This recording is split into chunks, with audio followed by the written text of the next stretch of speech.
안녕하세요 여러분, 드림코딩 엘리입니다. 10만 구독자 달성 이벤트로 여러분들이 주신 질문들과 평소에 많이 받았던 질문들 몇 가지를 간추려서 이번 영상에서 답변을 해드리려고 합니다. 질문들은 아래 영상 정보란에 기입해 둘 테니 타임라인에서 원하는 질문들만 골라서 보셔도 좋을 것 같습니다. 우선 개발자가 되는 순간부터 끊임없는 배움의 연속은 뗄래야 뗄 수 없는 우리의 숙명과도 같은데요. 매일매일 바뀌는 새로운 기술도 배워야 될 뿐만 아니라 더 나은 개발자가 되기 위한 그런 공부들도 해나가야 되고, 또 현업에서 일을 하기 위해서는 이런 개발적인 지식뿐만 아니라 협업을 잘하기 위한 여러 소프트 스킬도 꼭 가지고 있으셔야 해요. 그리고 저처럼 시니어 테크리더, 팀장, 그룹장 점점 리더십 쪽으로 올라가면 올라갈수록 팀을 이끄는 것, 면담하는 방법, 그리고 사람과 사람 사이의 관계에 필요한 그런 여러 가지 기술들도 함께 공부해 나가셔야 합니다. 그리고 이거 외에도 내가 가진 기술과 역량을 표현하기 위한 발표하는 연습, 이런 다양한 것들도 함께 겸비해 나가셔야 하는데요. 개발 공부하기에도 정말 바쁜데 이런 외적인 것도 많이 배우고 해나가야 되기 때문에 개발자가 되고 또 그 끊임없이 개발자가 된다는 것은 더 힘든 일이 아닌가 생각합니다. 그렇기 때문에 많은 분들이 번아웃 대처법, 슬럼프를 어떻게 극복했는지, 언제 쉬는지, 그리고 개발하기 싫을 때는 도대체 어떻게 하는지 이런 질문들을 하신 것 같아요. 저는 번아웃은 어떤 번아웃이냐에 따라서 대처하는 방법이 달라져야 된다고 생각해요. 저에게 발생하는 번아웃은 총 3가지 종류로 나눠지는데요. 첫 번째는 육체적으로 정말 번아웃이 왔을 때, 야근하고 특근하고 일하고 공부하고 그런 것들이 계속 반복되다 보면 육체적으로 너무 피곤할 때가 있어요. 그럴 때는 코딩의 코자만 보고 모니터만 봐도 좀 토할 것 같은 정말 힘든 순간이 있는데요. 그런 육체적인 번아웃일 때는 무조건 쉬어야 합니다. 이게 내가 정말 원하는 목표가 있으면 그 목표를 위해서 열심히 달려야 되는 게 맞아요. 저도 정말 원하는 게 있으면 예를 들어 취업 준비를 하든지 이직을 준비하든지 그때는 무조건 밤을 새서 공부하고 새벽에도 공부하고 그래요. 근데 그 시기가 끝나는 순간에는 좀 쉬어야 되는 있거든요. 그러니까 너무 빡시게 달리다가 중간에 좀 풀어질 때는 확실하게 풀어주는 게 좋은 것 같아요. 이제 지금은 어느 정도 자리를 잡았기 때문에 그런 강약 조절이 예전에는 1년 빡시게 하고 좀 몇 주 쉬다가 다시 몇 년 빡시게 달리고 이랬다면, 이제는 몇 달 빡시게 하고 몇 주 쉬고 몇 달 빡시게 하고 몇 주 쉬고 이렇게 했거든요. 근데 지금은 일주일이 있다면 월부터 금까지는 빡시게 달리고 회사 일도 빡시게 하고 또 집에 와서 공부도 빡시게 하고 한다면 주말에는 대체적으로 좀 쉬는 편이에요. 그렇다고 완전히 쉬는 건 아니고 일주일에 하루 정도, 토요일은 무조건, 그리고 토요일 하루가 시간이 안 난다면 반나절 정도라도 모니터와 이런 공부들을 완전히 벗어나서 공원에 가서 산책하거나 아니면 바닷가에 가거나 이런 자연 속에서 좀 힐링하는 편이고요. 그렇게 리프레시를 잘 해야지 다시 에너지를 받아서 달릴 준비가 되는 것 같아요. 그래서 육체적 번아웃은 쉬는 게 답이다. 저도 파티나 이런 거 정말 좋아하지만 파티 사람들 사이에 만나면서 또 에너지가 많이 나가거든요. 그래서 저는 쉴 때는 혼자 있는 편이고 책을 보던지 소파에 앉아서 멍을 때린던지 아무런 생각을 하지 않던지 책을 읽던지 또는 한국 드라마를 정주행하기도 합니다. 그래서 나름의 방식대로 좀 쉬는 편이에요. 그리고 두 번째 번아웃은 불확실성에서 나오는 그런 정신적 피로감입니다. 이게 맞나? 지금 내가 하고 있는 게 맞나? 내가 가는 길이 맞나? 이 팀에서 일하는 게 맞나?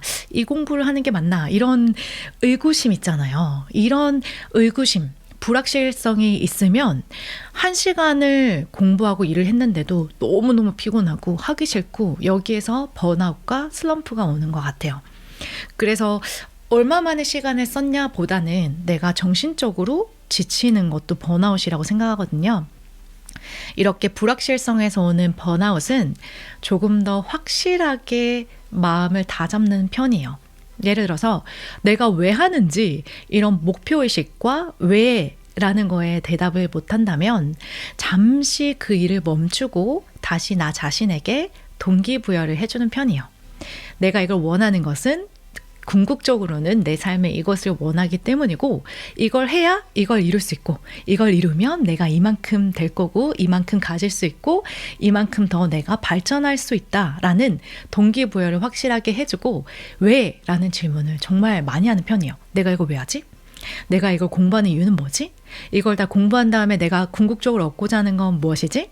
이게 다 끝났을 때 내가 얻고자 하는 그 아웃컴은 정확하게 뭘까? 이런 왜에 대한 목표성이 확실하게 잡힌다면 저는 동기부여도 정말 잘하지만 세뇌를 정말 잘해요.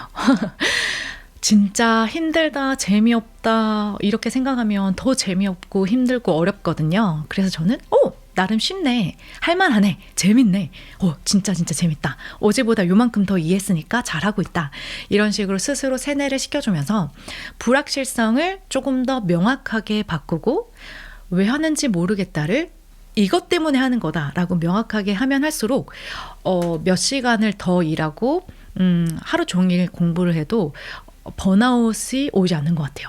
정말 내가 해야 될 이유가 명확하면 더 열심히 하고 또 에너지가 넘치는 것 같아요. 세 번째 번아웃은 원하는 만큼의 결과가 보이지 않을 때, 내가 이만큼 했는데 결과가 정말 조금만 나오면 더 이상 그 일 하기 싫거든요. 이제 그럴 때 번아웃이 오는 것 같아요. 예를 들면 최근에 유튜브를 시작하면서 나는 열심히 만들었는데 생각만큼 조회수가 나오지 않고 구독자가 늘지 않으면 내가 이걸 만들어도 보는 사람이 없는데 계속 하는 게 맞을까? 여기에서 또 번아웃이 오고요. 또 공부에서는 RX 자바를 공부할 때 열심히 공부했는데 실제로 응용할 때 잘 되지 않을 때 그때 정말 번아웃이 오더라고요. 공부해봤자 잘 활용이 안 되는데 이걸 배워서 뭐 하겠어 라는 생각이 좀 들었거든요. 그럴 때는 너무 결과지향적으로 내가 살고 있지 않나 라고 생각을 해보고, 결과보다는 내가 이걸 왜 하는 걸까? 내가 정말 이 숫자들에 큰 의미를 둘 필요가 있을까? 숫자보다는 내가 이것을 하는 과정에서 의미를 찾아야겠다라고 생각을 해요. 그래서 유튜브 초반에 구독자가 10명, 100명 이 정도일 때 내가 이거 영상을 왜 만드는 걸까라는 생각을 했었는데 그때 생각을 좀 바뀌어서 조회수보다는 다른 사람들에게 도움이 되는 정말 유용한 영상들을 한번 만들어 보자라고 결심을 했고, 그때부터 오히려 더 성과가 잘 나오게 된 것 같아요. 그리고 공부할 때도 단순히 결과지향적인 것보다는 어제보다 내가 요만큼 더 이해했고, 어제보다 내가 쓸 수 있는 API가 더 많아졌고, 이런 것에 조금씩 재미를 느끼다 보니까 그 재미가 자신감이 되고 그 자신감이 실력으로 이어지더라고요. 그래서 정리를 해보면 육체적으로 힘들 때는 무조건 쉬어라, 강약으로 조절을 하고, 필요한 것에 따라서 그 강약 주기를 잘 조절해서 열심히 달리셔야 합니다. 불확실성은 조금 더 명확하게 목표의식을 설정하고 동기부여를 스스로 해주고, 그리고 세뇌를 잘 시켜야 합니다. 재밌다, 프로그래밍이 너무 재밌다, 이런 식으로요. 그리고 원하는 만큼 결과가 보이지 않아서 번아웃이 왔을 때는 결과보다는 내가 성장해가는 것에 조금 더 재미를 느끼고, 장기적으로 봤을 때 그런 과정에서 의미를 두고 즐길 줄 아는 사람이 더 롱런하고 더 좋은 결과를 만들어내는 것 같습니다. 개발하기 싫을 때 당연히 있죠. 계속 똑같은 것을 하거나 잘 성과가 보이지 않을 때는 더 하기 싫죠. 그리고 정말 이상한 버그를 만날 때가 있어요. 그럴 때도 정말 싫어요. 근데 이제 어쩌겠어요. 버그를 잡아야 되니까. 이제 그럴 때는 저는 세뇌를 잘 해요. 그래서 조그만한 거라도 정말 재밌게 하려고 하는 편이거든요. 어렵다, 재미없다면 정말 재미없어요. 근데 제가 항상 조금이라도 좀 재밌게 하기 위해서 뺨, 붐 막 이러면서 빌드가 잘 되네, 개발 환경을 설정했다, 이만큼 구현했다, 이런 식으로 스스로 좀 재밌게 하려고 하는 편이고, 그것이 알게 모르게 제가 유튜브에서 강의 만들 때, 아카데미에서 강의 만들 때 그런 게 좀 드러나는데, 실제로도 그렇게 정말 많이 합니다. 붐, 빰, 잘 됐다, 이런 식으로 그렇게 재밌게 해보고, 근데 계속 똑같은 개발 일을 하다 보면 무료함이 오거든요. 그래서 내가 서비스 로직을 구현하는데 계속 몇 달 동안 똑같은 그런 부분의 일을 하고 있다면 좀 다양한 것을 해보려고 해요. 그래서 서비스 로직을 너무 오랫동안 해왔다면 이제 야, 내가 이거 그동안 했으니까 다음에 프로젝트 할 때는 내가 UI 단을 하겠다, 이런 식으로 좀 업무를 조율하거나, 제가 커리어 영상에서 알려드린 것처럼 팀을 바꾸고 회사를 바꾸면서 조금 더 다양한 것을 하려고 노력을 했고요. 그리고 정말 개발하기 싫을 때는 개발팀에서 기획팀으로 옮긴 적도 있고, 그리고 회사에서도 실제로 코딩으로 구현하는 것보다 좀 전체적인 아키텍처를 설계하고 자잘한 업무들을 나누어서 팀원들과 함께 협업하는 것이 또 재밌었기 때문에 테크리더도 했었고, 이제 그런 다양한 역할들과 일들을 하면서 다양성을 좀 두는 것 같아요. 그리고 또 사이드 프로젝트를 할 때도 이것저것 해보는 편이에요. 안드로이드 개발자일 때는 웹 개발을 조금 해보고, 대신에 너무 깊이 있게 내부 구현사항까지 다 공부하면 금방 지칠 수 있기 때문에 좀 눈에 보이는 프로젝트, 작은 거 하나를 금방금방 만들 수 있는 거 하나를 하면서 그 결과를 보면서 흐뭇해하고 재밌어 할 수 있게 그 정도 규모의 사이드 프로젝트를 해보는 편이에요. 그리고 계속 개발만 하다 보면 프로그래밍을 계속 하면 재미없거든요. 중간에는 꼭 쉬셔야 합니다. 예전부터 많은 분들이 저의 MBTI를 궁금해 하셨는데요. 저는 ESTJ형입니다. 저는 내향형이라고 생각했는데 외향형이라고 나왔네요. 폭넓은 대인관계를 유지하고 사교적이고 정열적이고 활동적이에요. 근데 파티를 좋아하고 좀 활발하게 하지만 또 그렇게 사람들을 만나면 에너지가 좀 빠지는 느낌이라서 혼자 있는 걸 좋아합니다. 그래서 요즘에는 많은 사람들을 만나기보다는 혼자 있는 시간을 더 소중하게 생각하고 혼자 있을 때 에너지가 많이 생기는 편이에요. 저는 감각형, 오감에 의존하고 실제 경험을 정말 중시하고요. 현재에 초점을 맞추고 정확, 철저하게 일처리를 한다. 네, 저예요. 저는 가능성과 의미 추구, 미래지향적? 이것도 좀 맞는 것 같은데, 저는 끌어당김의 법칙, 우주의 법칙, 시크릿, 이런 거 너무 좋아합니다. 저는 간절히 원하면 이루어진다도 믿고 있어요. 그리고 내가 꿈꾸는 만큼 그것이 현실로 나타날 거라고 믿어요. 그래도 일을 하거나 할 때는 실제의 사실에 의거해서 일을 하고 있습니다. 그리고 사고형, 진실과 사실의 주관심, 논리적, 분석적, 객관적 판단. 네, 맞아요. 저는 이게 예전에는 안 그랬던 것 같은데 개발 일을 하고 프로그래밍을 많이 해서 그런지 저는 로직적이고 객관적으로, 그리고 데이터 중심적 판단하는 것을 좋아해요. 판단형, 분명한 목적과 방향, 기한 엄수, 철저한 사전 계획, 체계적, 철저한 사전 계획 맞습니다. 저예요. 목적과 방향은 변화 가능, 상황에 따라 일정 변경, 자율적으로 융통성 있게, 이것도 어느 정도 상황에 맞춰서 융통성 있게 해나가지만 대체적으로는 좀 철저하게 계획을 하는 편이고, 이것도 제가 좀 노력해서 예전에는 여행 갈 때 시간별로 계획을 다 철저하게 세워야지 적성에 맞았어요. 무언가 계획이 없으면 패닉이 오고 안절부절 못하는 성격이었는데 요즘에는 일을 할 때는 확실하게 판단형으로 진행을 하고 여행을 가거나 할 때는 조금 이제는 그런 계획 없이 즉흥적으로 하는 편이에요.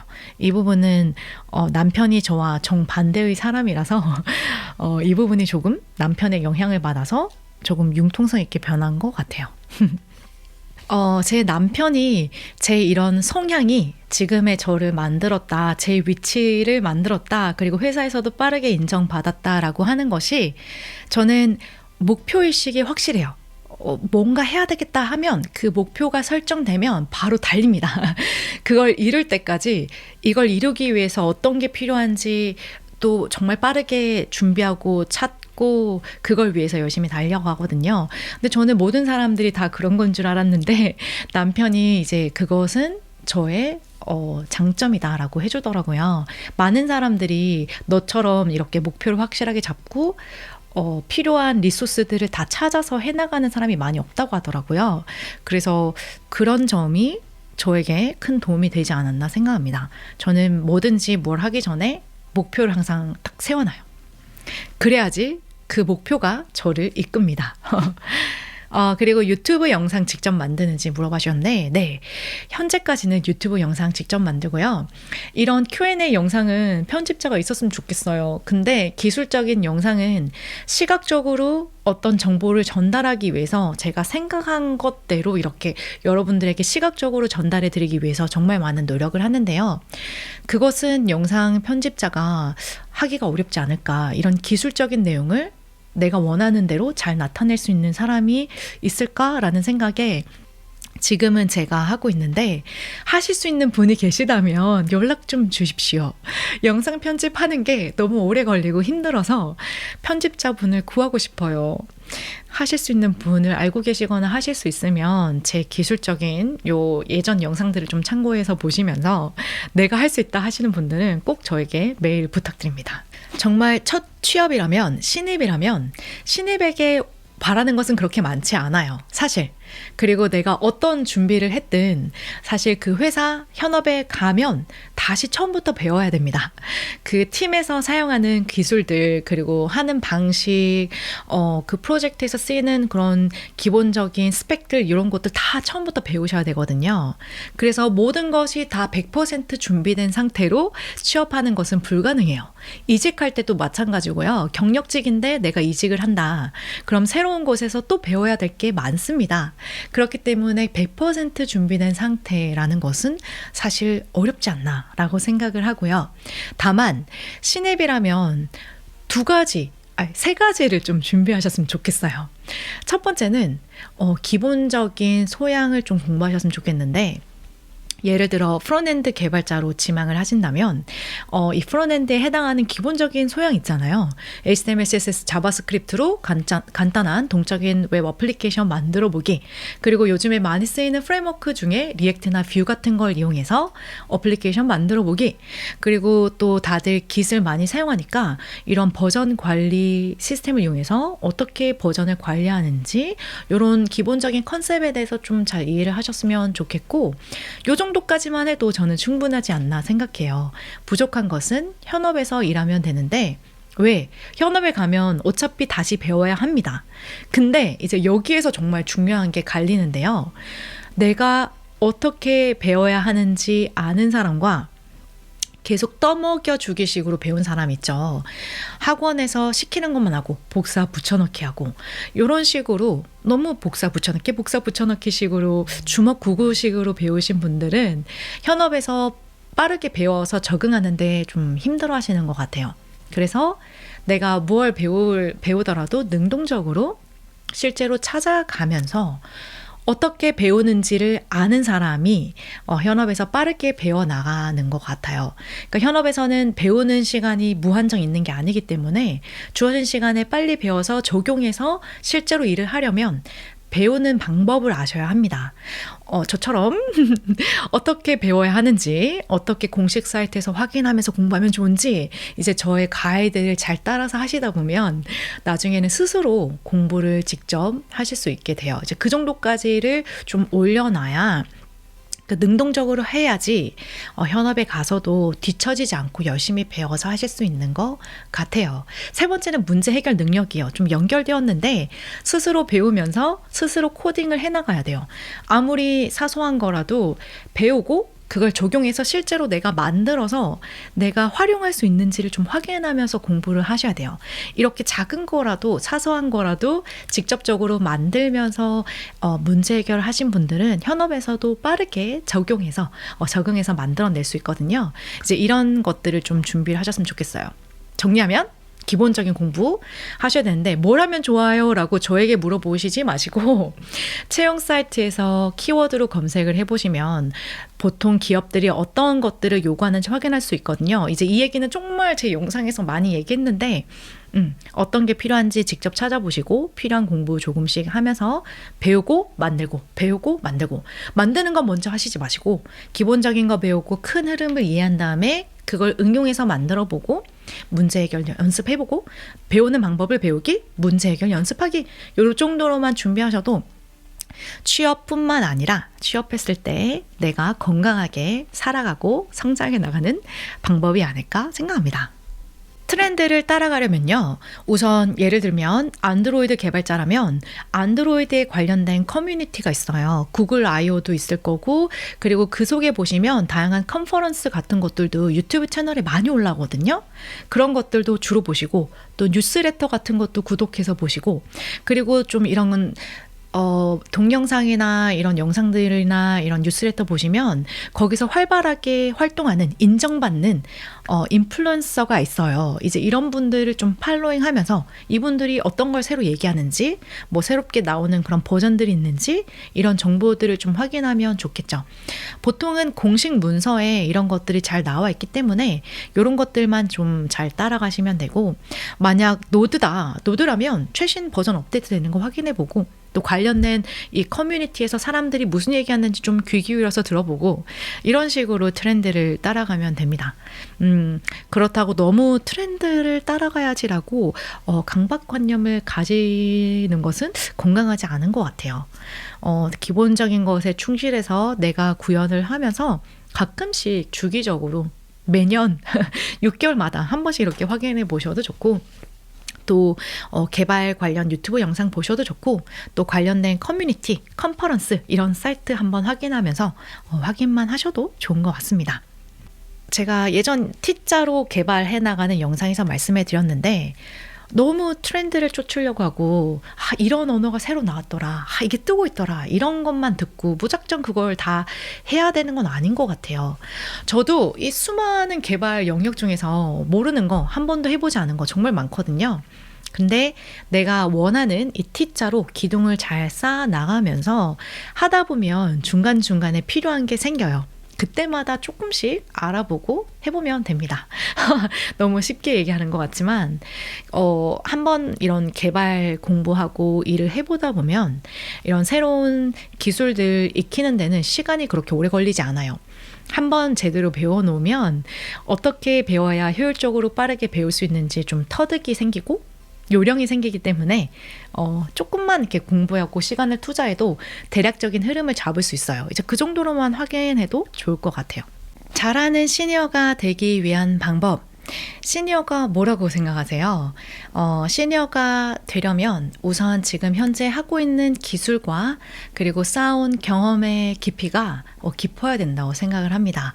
그래서 단순히 기능을 구현하는 것은 주니어가 충분히 할 수 있기 때문에 단순 기능 구현을 넘어서서 어떻게 하면 내가 작성하는 요것이 유지 보수성이 높고 또 재사용성을 높일 수 있는지, 이런 것들을 좀 깊이 있게 고민하셔야 되고, 또 단순히 내가 하고 있는 그 좁은 것을 좀 벗어나서 시야를 넓혀서 봐야 된다고 생각해요.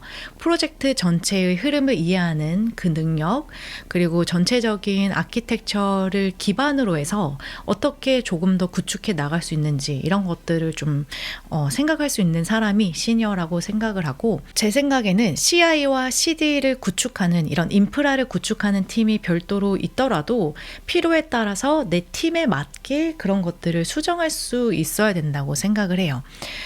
시니어를 정의하고 또 어떻게 생각하냐에 따라서 또 공부해야 되는 방법이 다르지만, 우선적으로 해야 되는 것은 지금 내가 하고 있는 이 업무에 대한 깊이를 더해가는 거. 제가 T자를 계속 언급하면서 영상을 많이 만들었는데, 그 T자에서 기둥을 조금 더 튼튼하게 만들어가는 거라고 생각을 해요. 그래서 가령 예를 든다면 프론엔드라면 이런 당연히 구현해야 되는 것들을 더 자신감 있게 해야 되고, 그것을 좀 더 나아가서 다양한 추가적인 지식들 있잖아요. 성능을 고려한다든지 프로젝트나 하고 있는 이런 회사 성향에 따라서 필요한 것들을 조금 더 찾아보고 공부해 나가고 하는 것이 중요하다고 생각합니다. 그리고 당연히 주니어들을 멘토링하고 또 내가 알고 있는 지식을 잘 가르쳐 줄 수 있고, 이런 리더십 쪽으로도 조금 다져줘야 된다고 생각을 해요. 시니어가 되기 위한 중요한 기본적인 소양에 대해서는 제가 여러분들에게 정말 알려드리고 싶은, 저를 시니어 테크리더까지 있게 해준 그런 지식들을 나누는 강의를 꼭 만들어 보고 싶어요. 올해는 정말 빠듯할 것 같고, 내년 즈음에 한번 꼭 만들어 보고 싶습니다. 그래서 제가 여태까지 배웠던, 저를 성장시켜줬던 이런 지식들을 담아서 강의를 만들어 보고 싶어요. 여러분들 원하시나요? 원하시면 아래 코멘트로 알려주시고요. 올해와 내년 강의 계획에 대해서는 마지막에 또 얘기해 볼 예정이니까 그 부분을 참고해서 보시면 좋을 것 같습니다. 저는 대기업에서도 일해봤고 SI 업체에서도 해외에서 일을 해봤고 그리고 자사 서비스를 가지고 있는 회사에서도 지금 일을 해봤고 다양한 회사에서 일을 해봤는데요. SI 업체의 큰 장점은 다양한 프로젝트를 해볼 수 있다. 그런데 SI의 큰 단점은 기능 구현에만 좀 초점을 두고 하기 때문에 퀄리티 있는 코드를 작성하기가 어렵다. 그래서 많은 분들이 SI 업체 하면 빠르게 뭔가를 만들긴 하는데 그 코드는 좀 스파게티다, 더럽다, 이렇게 생각을 많이 해요. 그리고 SI 업체에서 나왔다고 하면 약간의 선입견이 있는 게 이 사람이 유지보수성 있는 테스트가 가능한 코드를 작성할 수 있을까라는 그런 선입견을 좀 가지고 있는 게 좀 사실이에요. 그래서 SI 업체에 있다면 SI 업체가 가지고 있는 다양한 프로젝트를 해볼 수 있는 기회, 다양한 클라이언트들을 만나서 다양한 요구사항에 맞춰서 이런 다양한 것들을 해볼 수 있는 게 큰 메리트이기 때문에 그것들을 잘 살리셔서 내 이력서를 다양하고 풍성하게 만들 수 있는데 그런 것들을 좀 포인트를 살려서 일을 하되 대신에 클린 코드, 아키텍처, 이런 시스템 디자인 패턴 이런 것들은 추가적으로 공부를 하셔서 나중에 내가 이직을 했을 때 딸리지 않도록 하는 게 정말 중요한 것 같습니다. 저도 그렇게 많이 공부를 했고 그렇게 준비를 했던 게 큰 도움이 되었거든요. 이거 말 잘못하면 엄청 논란이 될 것 같은데 한번 해보겠습니다. 프론트엔드 개발자 중에 너무 자신만의 한계를 한정해서 개발 공부하시는 분들이 많은 것 같아요. 특히 국내에서 웹 퍼블리셔라는 이 웹 UI의 웹사이트의 UI적인 것을 담당하는 그런 업무가 따로 있는 걸로 알고 있는데 프론트엔드 개발자도 비슷한 일을 한다고 생각하시는 분들이 많아요. 동적이긴 하지만 예를 들어 게시판을 나타내는 웹 어플리케이션이라고 하더라도 자바스크립트만을 이용해서 이거를 구현하고 딱 여기까지 이 UI에 보여주는 것까지가 우리 프론트엔드 개발자고 나는 딱 이것만 알면 된다. 이것만 알아도 충분하다라고 생각하시는 분들을 많이 만났는데 스스로 한계를 두는 것은 정말 위험하다라고 생각합니다. 그리고 이 자바스크립트 언어라는 것은 타입도 없고 동적으로 결정되기 때문에 정말 미친 언어거든요. 더럽게 짜면 짤수록 끝도 없이 더러워질 수 있는 코드가 저는 자바스크립트 코드라고 생각해요. 유지보수가 전혀 안 되고 이해하기도 어려운 게 저는 자바스크립트 코드라고 생각합니다. 이런 언어로 프로그래밍을 해나가는 데는 한계가 있다고 생각을 해요. 그래서 프론트엔드 개발자니까 이 자바스크립트 언어 하나만 가지고 그냥 요 정도로 깔짝깔짝 되면서 브라우저의 요 돔 요소만 좀 움직이고 요렇게만 해도 나는 개발자야 라고 생각하시는 분들이 많은데요. 사실 프론트엔드는 진입 장벽이 정말 낮아요. 아무나 다 시작할 수 있는 게 프론트엔드 개발이라고 생각합니다. 정말 죄송한데 저는 그렇게 생각해요. HTML과 CSS는요. 중학생들도 배울 수 있고 프로그래밍의 푸자를 몰라도 이 전공 지식을 전혀 몰라도 쉽게 할 수 있는 게 그거예요. 그리고 여기에다가 자바스크립트, jQuery, 돔 요소를 조작하는 API 몇 가지만 배워도 충분히 괜찮은 이 동적인 웹 어플리케이션을 만들 수 있거든요. 근데 이걸 가지고 이 사람이 프론트엔드 개발자다라고 말할 수는 없는 것 같아요. 프론트엔드 개발자라면 저는 이렇게 생각합니다. 어떤 웹 어플리케이션이든 어떤 비즈니스 로직을 담고 있든 그게 유튜브 웹사이트든 동영상이나 이런 것들을 많이 처리하죠. 그리고 사용자가 디자인을 만들 수 있게 무언가 그림을 그린다든지 이런 그래픽 요소를 만든다는 이런 복잡한 로직이 주어졌을 때도 이걸 충분히 설계해서 클라이언트 딴에서 만들어 갈 수 있는 사람, 어떤 걸 시켜도 어떤 걸 해야 돼도 그걸 충분히 찾아내면서 설계해서 만들어 갈 수 있는 사람이 저는 프론트엔드 개발자라고 생각을 합니다. 그래서 단순히 정말 이런 웹사이트 게시판 페이지 보여주고 이런 것들만 한다고 해서 프론트엔드 개발자가 아니라고 생각해요. 프론트엔드 개발자도 개발자입니다. 개발자란 필요한 기능을 빠르게 배우고 적용해서 만들어낼 수 있는 사람이라고 생각해요. 그리고 그것을 단순히 기능을 구현하는 데 그치는 것이 아니라 확장이 가능한 이 확장성과 유지 보수성과 재사용성을 염두에 두면서 내가 작성하는 코드가 테스트가 가능하게 이것이 자동화적으로 되도록 만들 수 있는 사람이라고 생각을 해요. 그래서 내 역량을 여기까지만 해도 되겠지라고 한정하지 마시고 대체 불가능한 사람이 되기 위해서 필요에 따라서 프론트엔드 시장에 개발자들이 너무 많다. 너무 좀 공급이 지나치다. 그럴 때 내가 다른 분야로 쉽게 이동이 가능하도록 준비하고 공부하는 게 정말 중요하다고 생각합니다. 어떻게 보면 이런 얘기에서 진짜 저를 미워하실 수도 있을 것 같은데요. 현실을 얘기해 드리고 싶었어요. HTML과 CSS, 자바스크립트만으로 코딩하는 사람은 정말 많습니다. 간혹 저희 팀의 디자이너 분들도 리액트까지 하시는 분들이 있어요. 근데 그 리액트를 하실 수는 있지만 컴포넌트 버튼 하나를 만들어서 그런 것까지는 가능하지만 전체적인 설계, 이 전체적인 우리의 비즈니스 로직을 이해하지는 못하시거든요. 이제 그것이 디자이너와 비개발자와 개발자를 구분짓는 중요한 요소라고 생각합니다. 네, 이 얘기는 꼭 해드리고 싶었어요.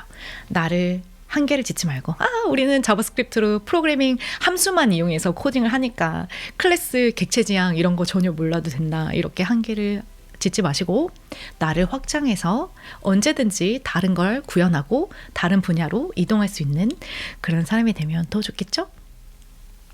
망했다.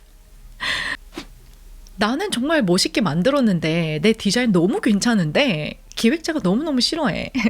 여기서 잘못된 거는 저는 두 가지가 잘못됐다고 생각해요. 첫 번째는 내가 괜찮다, 기획자가 이상하다라고 이건 다 주관적인 견해죠. 내가 만든 완성된 소프트웨어 제품이 우리가 원하는 요구사항에 맞는지를 확인할 수 있는 척도가 없다는 것, 이것이 정말 큰 잘못이 되었고, 두 번째는 이상하다고 구박받고 이것도 좀 잘못됐다고 생각합니다. 그래서 팀 프로세스에 문제가 있는 것 같은데 첫 번째로는 프론트엔드 개발자는 개발자예요. 기획이나 이런 비즈니스 오너나 원하는 요구사항을 그것을 그대로 구현하는 사람, 기능을 추가하고 만드는 사람이 프론트엔드 개발자라고 생각합니다. 그래서 만들기 전에 어느 정도의 명세서 그리고 이거를 acceptance criteria라고 하는데요. 이것을 확인할 수 있는 그런 문서나 이런 자료들이 있어야 된다고 생각을 해요. 보통은 기획자가 요런 제품이고 요런 기능을 원한다에 근거해서 디자이너와 UX 디자이너가 어떤 식으로 화면의 흐름이 흘러가야 되는지 디자인 요소는 어떻게 보여져야 하는지가 정해지고 그것을 토대로 해서 개발자가 만들거든요. 그래서 이거는 시작하기 전에 어떤 식으로 보여져야 하는지 우리가 어떤 방향성으로 갈 건지를 미리 사전에 정의하고 확인을 받은 다음에 함께 만들어 가는 게 좋다고 생각해요. 대략적인 거라도 확인되고 만들고 피드백을 받고 하는 건 정말 좋지만 그게 없이 그냥 내가 만들었는데 이상하게 보인다고 얘기하는 것은 팀 프로세스에 문제가 있지 않나 생각합니다. 그렇다고 또 프론트엔드 개발자의 책임이 다 만들어진 이 디자인을 그대로 만드는 사람이냐? 그건 아니라고 생각하거든요. 물론 디자이너가 디자인만의 이런 감성을 살려서 이쁜 디자인 도안을 줄 수 있지만 우리가 충분히 이 사전에 디자이너와 함께 협업하면서 그래, 네가 만든 이 스크린 정말 이쁘다. 근데 이거는 사용자가 요대로 했을 때 정말 해피 패스를 왔을 때는 이렇게 맞는데 만약에 사용자가 이게 잘못됐을 때 이 부분에서 에러가 발생했을 때 이럴 경우에는 우리가 어떤 화면을 보여주지? 이건 좀 어때? 이 버튼은 좀 작은 것 같은데 사용자가 데스크탑에서는 클릭하기가 좋지만 모바일에서는 터치를 해야 되니까 버튼을 좀 키우는 건 어떨까? 이런 식으로 좀 피드백을 줄 수 있는 사람이 또 개발자라고 생각하거든요. 그리고 이렇게 만들면 이쁘긴 한데 성능엔 좋지 않다. 이렇게 대신하면 어떻냐? 이런 식으로 좀 디자이너와 기획자에게 개발자로서 개발적인 장점과 단점에 대해서 충분히 설명하고 더 나은 디자인과 UX를 만들 수 있도록 의견을 줄 수 있는 사람도 개발자라고 생각해요. 그래서 디자인 도안을 그대로 만드는 사람은 개발자가 아니라 어느 정도 피드백을 주고 해야 된다고 생각합니다. 그래서 여러분들께 정말 알려드리고 싶은 좋은 디자인 팁이 있는데요. 저도 똥손이고 디자인에 대해서 전혀 모르기 때문에 저도 정말 이런 디자인 책도 많이 읽어보고 어떤 게 좋은 디자인인지 이런 공부를 조금 했어요. 그걸 알아야 디자이너와 얘기할 때도 어떤 걸 포인트를 잡고 이 사람과 얘기를 해야 되는지 좀 알 수 있을 것 같아서 디자인 관련된 책은 구글에 찾아보면 정말 많이 나오기 때문에 그것들 위주로 좀 찾아보면서 읽어봤는데 저는 기본적으로 이 사이트를 좀 추천해 드립니다. 제가 안드로이드 할 때 머테리얼 디자인이 한참 뜰 때 봤던 사이트인데요. 여기 사이트에 오시면 기본적으로 레이아웃을 어떻게 잡으면 좋은지, 어느 정도의 마진을 주고 패딩을 주면 좋은지, 전반적인 디자인에 대한 좀 감각을 키울 수가 있어요. 개발자라도 내가 UI가 가미된 이런 일을 하신다면 프론트엔드 개발자, 모바일 개발자 정도겠죠? 이런 사이트 디자인에 관련된 것들 조금씩 보고 그리고 타이포그래피라든지 이런 텍스트, 폰트 이런 것들도 조금만 공부해 두시면 정말 좋겠죠? 그리고 모바일이나 이런 웹 어플리케이션 여러 가지를 보면서 제가 지난 영상에서도 어떻게 다른 디자인 요소를 확인할 수 있는지 영감을 얻을 수 있는지를 공유해 드렸는데요. 이제 이런 것들도 조금씩 확인하면서 감각을 키워나가는 게 중요한 것 같아요. 전에 예전에 사이드 프로젝트 하신 거 보내주신 학생분들이 계셨는데 UI가 너무 80년대 스타일이었어요. 개발자이지만 버튼, 정말 기본적인 버튼 하나 두고 이렇게 하시기보다는 디자인적인 감성, 그러니까 너무 디자인스럽게 만들자가 아니라 어느 정도 사용자의 이 편의성, 사용자가 봤을 때 이건 중요하지 않는 백그라운드 요소고 이 버튼이 좀 돋보이는구나, 이걸 클릭해야겠구나, 직관적으로 UI를 이해할 수 있을 정도로 디자인 감각을 조금 배우시는 것도 정말 중요한 것 같아요. 영상이 점점 길어지고 있는 불길한 느낌이 드는데요. 제가 예전부터 공식 문서를 통해서 공부하세요라고 계속 강조하면서 말씀해 드렸더니 공식 문서를 어떻게 공부하나요? 공부하는 방법에 대해서 알려주세요. 새로운 걸 배울 때 어떻게 배워야 되나요? 라고 물어봐 주셨는데요. 우선 새로운 프로그래밍 언어를 배울 때는 처음에 첫 프로그래밍 언어를 배울 때는 좀 어려워요. 그래서 책을 한 권을 고르셔서 그 책으로 좀 배우시다 보면 느낌이 옵니다.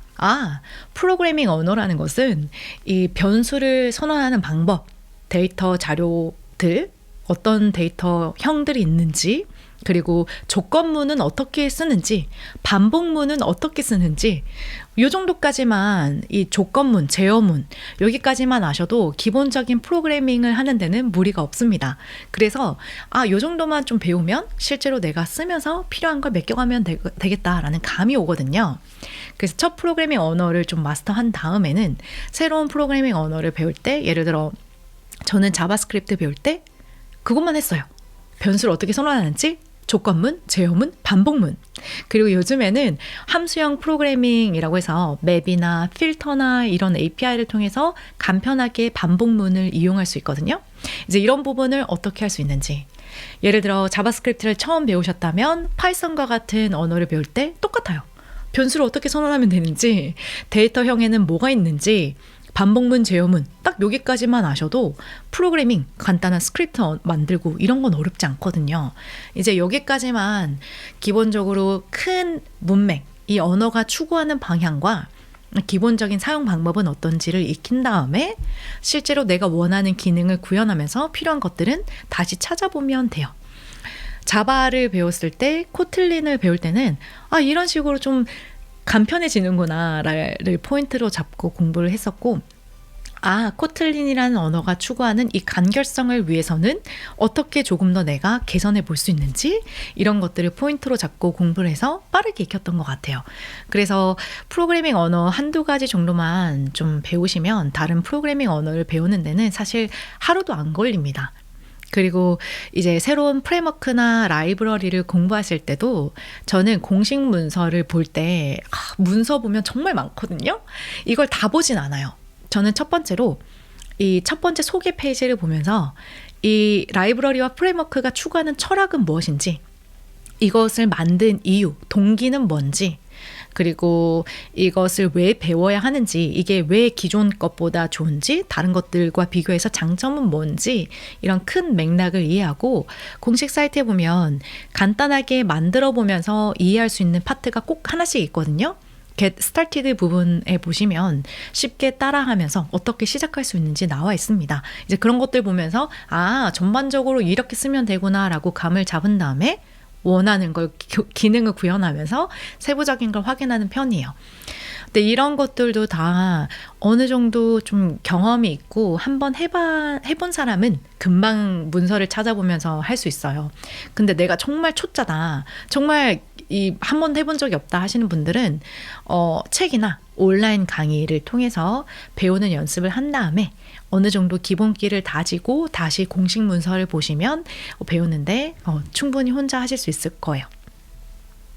좋은 문서화란, 세상에서 가장 좋은 문서는 바로 우리의 소스 코드입니다. 소스 코드를 바라봤을 때 한 번에 쫙 읽혀지고 바로 이해가 되고, 함수의 이름과 클래스 이름과 이런 모듈의 구조를 봤을 때 대략적으로 흐름이 읽힐 때 이것이 가장 좋은 문서라고 생각을 하는데요. 따로 주석이 없더라도 이 코드를 봤을 때 이런 식으로 동작하는구나, 이렇게 쓸 수 있구나를 한눈에 볼 수 있는 게 저는 가장 신뢰도가 높은 문서라고 생각합니다. 그런데 코드상에서도 나타낼 수 없는 지식들이 있어요. 왜 이런 걸 선택했는지, 왜 이렇게 아키텍처가 만들어졌는지, 왜 이 데이터베이스를 사용하는지, 왜 이 프레임워크를 사용하는지, 이런 부분들에 대해서는 코드로 설명이 불가능하죠. 이제 이런 부분들을 기술 문서로 정의를 해두는데요. 왜 우리 팀은 이런 데이터베이스를 사용하는지, 우리 팀은 왜 이런 스키마를 만들었는지, 왜 이런 선택을 했는지를 잘 나타낼 수 있는 게 좋은 기술 문서라고 생각합니다. 코드에서 확인할 수 없는 그런 지식들을, 또는 팀원들과의 지식을 나누기 위한 용도로 문서를 또 사용하고 있는데요. 내가 전달하고자 하는 이 목표를 잘 서술하는 것이 좋은 문서라고 생각을 해요. 답변이 되었나 모르겠네요. 영어 공부 방법은 제가 많은 영상에서 더 알려드렸죠. 포인트는 어떤 자료를 이용해서 영어 공부를 하시든 그냥 말하는 연습을 하시기보다는 내가 정말 그 상황에 있다고 생각하고 연극하듯이 상상하면서, 상대방이 있다고 상상하면서 얘기를 해보는 거예요. 이렇게 계속 마인드 트레이닝을 하면서 영어로 말하는 연습을 하면 실제로 상황이 부딪혔을 때 말이 좀 잘 나오거든요. 이제 항상 상황, 연극을 하면서 영어 공부를 하시면 영어 실력이 크게 향상할 수 있을 거라고 생각을 해요. 비전공자인데 이제 전공 지식이 좀 필요하다라고 생각하시는 분들이 있는 것 같은데, 어떤 분야에서 일을 하시냐에 따라서 이 전공 지식이 필요할 수도 있고 없을 수도 있어요. 하지만 이 전공 지식을 알고 있다면 어떤 프로그래밍을 하시든 꼭 큰 도움이 될 거라고 생각합니다. 직접적으로는 아니더라도 내가 특정한 지식을 배우는데 도움이 될 수 있거든요. 그래서 우선순위를 따지자면 자료 구조와 알고리즘은 꼭 공부를 해보시고, 제가 이 얘기도 뒤에서 얘기할 건데요. 그리고 자료 구조와 알고리즘에 대해서 어느 정도 내가 다 이해가 되고 활용이 된다면 운영체제도 한번 공부를 해보시면 좋을 것 같아요. 제가 책을 보지 못해서 특정한 책을 추천해 드리긴 어려운데, 서점에 가셔서 운영체제 책을 좀 찾아보면서 내가 읽기 쉬운 것들 보시면 좋을 것 같고, 네트워크도 좀 공부해보면 좋은 것 같습니다.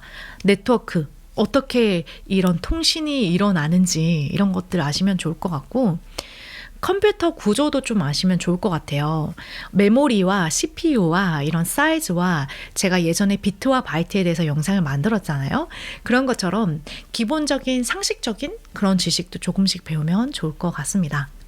이런 것들은 기본적인 소양이기 때문에 내가 원하는 기술을 공부하고 프로젝트를 만들어가면서 쉬엄쉬엄 조금씩 틈날 때마다 공부하시면 좋을 것 같아요.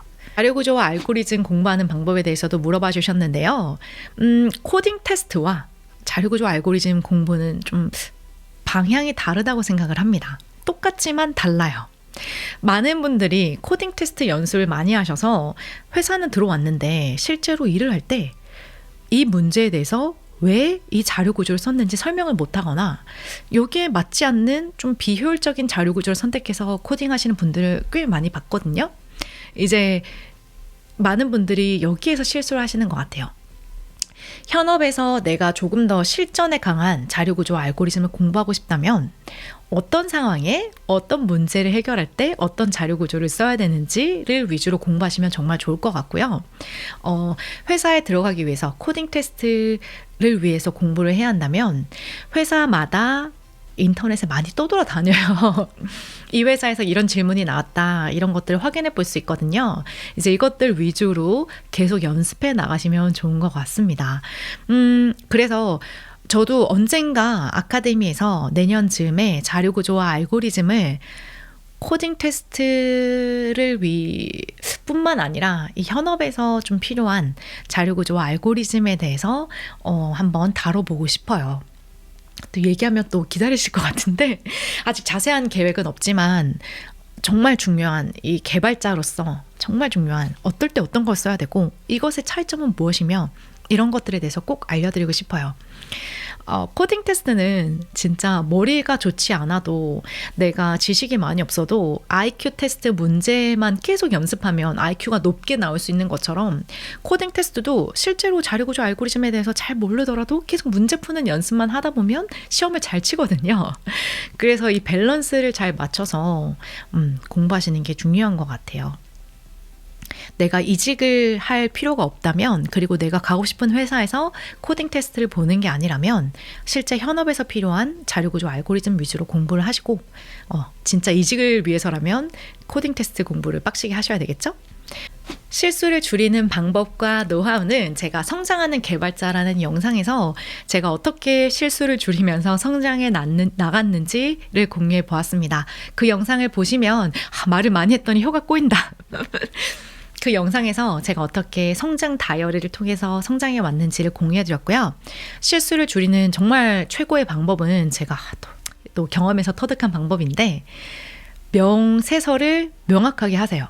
내가 기능을 구현한다면 정말 내가 요구사항이 있잖아요. 만족해야 되는 요구사항을 다 나열한 다음에 기능을 다 구현한 다음에 그에 맞는 유닛 테스트를 작성하면 베스트고, 유닛 테스트 작성한 다음에 꼭 사용자 테스트를 해보세요. 내가 원하는 대로 잘 동작하는지 예상한 대로 잘 흘러가는지를 항상 확인하는 연습을 하시는 게 중요하다고 생각합니다. 돼요, 됩니다 라고만 말하는 분들이 있는데 정말 되는지 확인하고 다시 돌아보고 꼼꼼하게 점검하고 이것들이 실수를 줄이는데 크게 도움이 된 것 같아요. 늦지 않았어요. 가끔씩 내가 뭘 해야 될지 고민하는데 시간을 너무 많이 쓰시는 분들이 있거든요. 어떻게 해야지 정말 완벽한 로드맵이 될 수 있을까? 어떻게 해야지 내가 효율적으로 갈 수 있을까?를 고민하는 분들도 많고, 또 저에게 아카데미에 있는 강의 다 들으면 취업이 되나요? 라고 질문하시는 분들이 있는데요. 아니요. 여러분들이 하시기 나름이죠. 어떤 것부터 해야 될지 모를 때는 내가 풀스택 개발자가 목표라고 했잖아요. 그러면 어떤 것부터 시작하든 나는 시작한 거예요. 프론트엔드든 백엔드든 무조건 어떤 것부터 시작해 보세요. 내가 만들고 싶은 게 있다면 그걸 위해서 하나하나씩 해보는 거예요. 이게 처음에는 큰 그림을 짤 수가 없어요. 근데 하다 보면 모멘텀이 생겨서 어떤 게 부족하고 어떤 걸 더 공부해야 되는지를 깨달을 순간이 와요. 그때 필요할 때 더 챙겨보면 좋은 것 같습니다. 그리고 나이에 대해서 얘기하시는데 저는 늦은 나이는 없다고 생각합니다. 우리가 100년 인생에 30대든 40대든 50대든 언제 내가 새로운 목표가 생기든 항상 시작할 준비는 충분하다고 생각해요. 원하는 게 있으면 목표를 설정하고 그걸 위해서 하나하나씩 하는 거죠. 오래 걸릴 수도 있고 짧게 걸릴 수도 있고 내가 생각한 것보다 더 낮게 갈 수도 있고 아니면 생각했던 것 이상으로 더 멀리 갈 수도 있고 그건 시작해봐야 아는 거니까요. 네, 화이팅입니다 여러분. 아카데미에서 앞으로 어떤 강의를 만들 건지 물어보는 분들이 많으셨는데요. 제가 아카데미에서 만들어 온 강의를 보신 분들은 눈치를 채셨는지 모르겠지만 저는 우선 기본적으로 프론트엔드 관련한 스택을 기본적인 거 중급까지 만들어 왔고, 그리고 정말 개발자라면 다 알고 있어야 되는 Git 강의도 만들었고 백엔드 노드도 만들었습니다. 그리고 앞으로는 리액트와 노드 강의를 수강하시는 수강생 분들을 위해서 유닛 테스트, 진정한 좋은 테스트 코드는 무엇이며 유닛 테스트는 무엇이고 어떻게 작성하면 좋은지, TDD는 무엇이며 어떻게 하는지, 언제 하는지, 매일 하는 건지 그런 것들 해보고 싶고, 그리고 테스트 피라미드와 프론엔드와 노드에서 각각 어떻게 유닛 테스트, 통합 테스트, 이토일 테스트를 하는지, 이것들은 무엇인지를 기본적으로 예제 프로젝트를 통해서 알려드리고 싶어요. 그 강의를 지금 준비하고 있고요. 이 강의는 정말 제 현업 팁들을 다 녹여서 만들 거기 때문에 모든 수강생 분들을 위한 건 아니고 아직까지는 그 강의를 팔 계획은 없습니다. 다만 리액트와 노드 강의를 열심히 수강하신 이 수강생 분들을 위해서 전원에게 다 제공해 드리는 건 아니고요. 정말 열심히 들으신 분들, 이제 이걸 어떻게 기준을 잡을 건지는 계속 고민하고 있는데요. 이분들에게 나눠드릴 강의를 준비하고 있고, 제가 슬랙에서도 살짝 말씀해 드렸죠. 준비하고 있고 올해 안으로는 꼭 준비해서 여러분들에게 제공해 드릴 예정이고요. 그리고 내년에는 저를 시니어로 성장시킨, 테크리더로 성장시킨, 영원히 변하지 않을 그 진리의 강의를 만들고 싶어요. 그래서 그 강의는 내년쯤에 제가 상반기쯤에 꼭 준비해서 여러분들에게 나눠드리고 싶고요.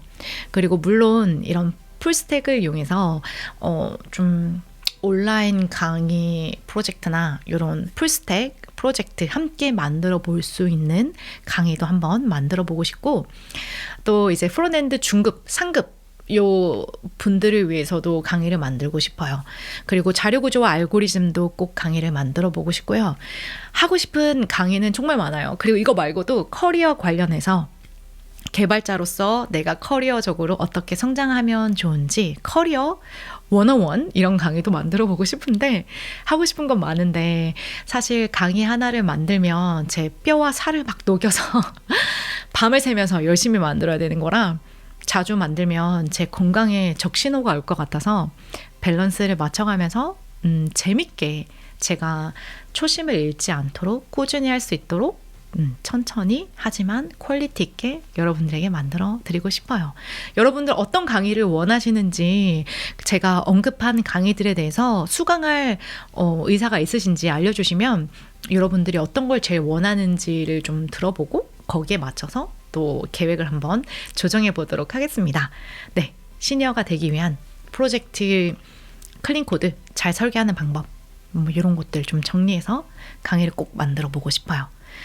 네, 제가 한국에서는 아주 오래전에 대기업에서밖에 일을 안 해봤기 때문에 제 협소한 경험으로 일반적으로 말씀해 드리기가 어렵기 때문에 그냥 제 협소한 경험에 의해서 말씀해 드리면, 한국에서는 제 의견을 내기가 좀 어려웠던 것 같아요. 해외에서는 제 의견을 하기가 쉽고, 또 영어로 얘기를 하기 때문에 영어 실력이 늘잖아요. 그러면 이 영어권에 있기 때문에 커뮤니티에서 일어나고 있는 일들, 트렌드를 읽는 데 도움이 되고, 공식 문서나 이런 오픈소스 프로젝트에 대해서 내가 조금 더 이해할 수 있는 그 역량이 커진다. 그런 게 좀 좋은 것 같고, 한국에서는 관공서나 이런 정부 이런 프로젝트 관련해서는 참 기술적인 거에 대해서 한계점이 있거든요. 그러니까 예전부터 오래된 프로젝트다 보니 내가 구현하거나 바꿀 수 있는 것들이 한정적이라고 생각합니다. 근데 이제 해외에서는 인터넷 익스플로어에 대해서 제약도 없고, 그런 부분들에 대해서는 조금 더 자유롭게 최신 기술들을 쓸 수 있지 않나 생각을 해요. 한 번쯤은 해외에서 일해보는 것도 내 경력에 있어서 정말 좋은 것 같아요. 그리고 문화나 환경도 좀 차이가 있는 것 같아요. 말씀해드렸지만 해외에서는 나이나 직급에 대해서 막 수직적이고 그런 게 없기 때문에 조금 더 자유로운 환경에서 내 의견을 얘기하고 얘기할 수 있는 것 같아요. 그리고 나이와 경력에 상관없이 내 실력에 따라서 인정을 받을 수 있기 때문에 그런 부분들이 좋다고 생각을 합니다. 제가 리팩토링 영상을 만들고 나서 다른 온라인 강의 사이트에서 리팩토링 강의도 생기고, 또 많은 분들이 스터디 그룹이 많이 생겼다고 하시는데요. 여러분, 스터디 그룹 원하시나요? 제가 어떻게 좀 어떻게 포인트를 잡고 공부하면 좋은지 리딩을 원하시나요? 한번 많은 분들이 원하시면 어떻게 할 수 있을지 한번 생각해 보도록 하겠습니다. 근데 그 책 진짜 정말 좋은 책이기 때문에 한 번은 읽어보면 여러분들에게 도움이 될 거라고 생각을 해요. 여기까지 여러분들에 대한 질문들에 대해서 대체적으로 다 답변을 해드린 것 같은데요. 예전 영상에서 언급했던 것들에 대한 질문은 생략을 했어요. 예전 영상들을 좀 참고해서 보시면 좋을 것 같고요. 제가 답변을 못 해드렸거나 더 궁금하거나 이 부분에 대해서 조금 더 설명해 주세요 하는 부분들이 있다면 아래 댓글로 남겨주시면 그 부분에 대해서는 또 추가적으로 영상을 한번 만들어 보도록 할게요. 저와 함께 10만 구독자까지 열심히 해주시고 또 지금도 열심히 제 프론엔드 입문 영상을 보시는 분들, 아직도 출석 체크 열심히 해주시는 분들 제가 좋아요 눌러드리고 있는데 함께 해주셔서 감사하고 앞으로 유튜브 채널에 지금껏 그래왔던 것처럼 항상 여러분들에게 도움이 되는 유용한 정보들을 나눌 수 있는 드림코딩 채널이 되도록 할게요. 아카데미에서는 조금 더 체계적으로 배우실 수 있도록 제 현업의 지식과 노하우와 현업 팁들을 가득 담아서 녹여내서 좋은 강의들을 만들어 보도록 하겠습니다. 여러분들 정말 감사드리고요. 여러분들도 여러분들 꿈을 멋지게 디자인하고 목표도 잘 설정하셔서 여러분들의 꿈을 멋지게 코딩해 나가세요. 여러분, don't forget to code your dream. Bye!